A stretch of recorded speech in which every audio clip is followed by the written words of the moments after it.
Well, welcome back to today's Wisdom Moment, and I hope that you've enjoyed reading Proverbs through this month. I know I've been really enjoying it, and today we are in Proverbs chapter 18, and in particular we're going to look closer at two verses in this chapter, verses 10 and 11, and they read as follows. The name of the Lord is a strong tower, the righteous run to it and are safe. The wealth of the rich is their fortified city.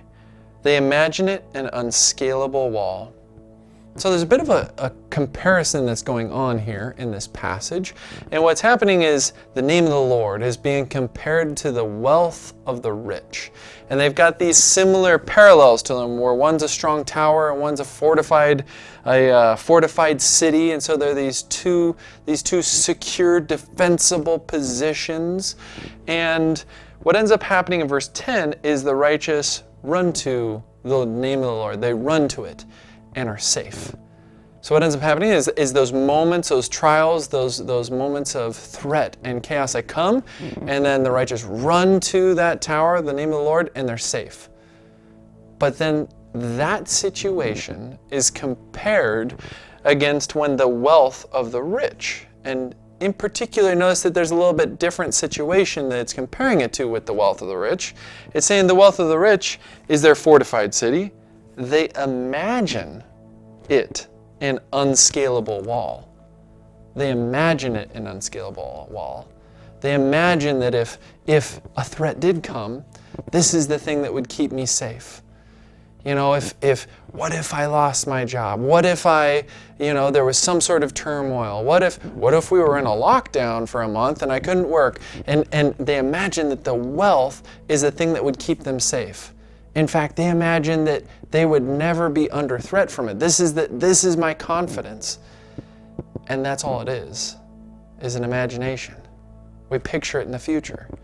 Because how many times has it happened where, man, a trader on Wall Street or whatever it is, they imagine all that money in their savings account. It's the thing that'll keep them safe. It's the thing that'll keep them out of trouble.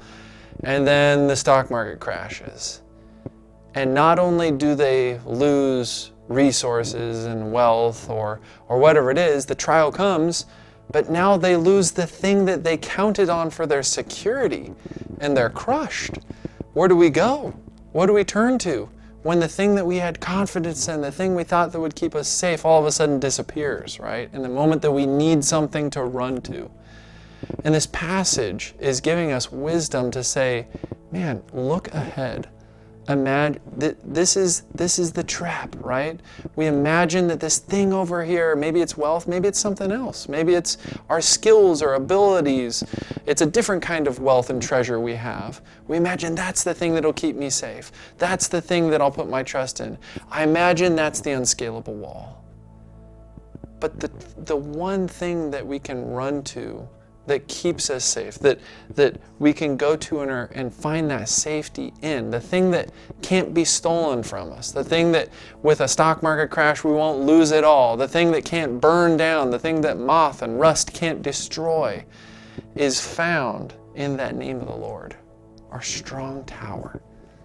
So I just encourage you in this moment to just spend a moment to reflect today about, man, what is it that I find my security and my confidence in? And if there was ever those crisis moments in your life, maybe this is a good time just to spend a moment to reflect and gain wisdom and think, man, I remember that crisis moment in my life. What is it that I turned to? Was it something that let me down? Was that thing I imagined in that crisis moment that I needed? Was it just an imagination of an unscalable wall? Or was it truly that thing I could run to and find refuge and safety? And no matter how bad the storm was around me, whether it was COVID or a career or family issues or whatever it is, that crisis moment, where was my safety and security? And this is a moment today where we can start to adjust. We can grow in wisdom and say, you know what? I want what this passage talks about. That safety that I can run to. All right, I hope you enjoyed reading through Proverbs. These are powerful passages that just are loaded with wisdom. I would just keep encourage you to just do what we're doing. Josh and I are doing through the week. Maybe it's a passage each day that you're reading through the chapters, but just pull out a verse and just reflect on that verse, a particular verse that speaks to you. And we're enjoying getting to share with you the verses that speak to us. All right, have a wonderful day.